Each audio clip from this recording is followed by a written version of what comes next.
Hi అందరికీ good morning. అంతకుముందు మనం ఫార్మ్స్ గురించి చెప్పుకున్నాం.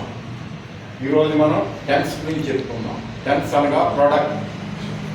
ఈ టెన్స్ని 3 విధములుగా విభజించారు. ఒకటి present tense, verb 1, past tense, verb 2, future tense.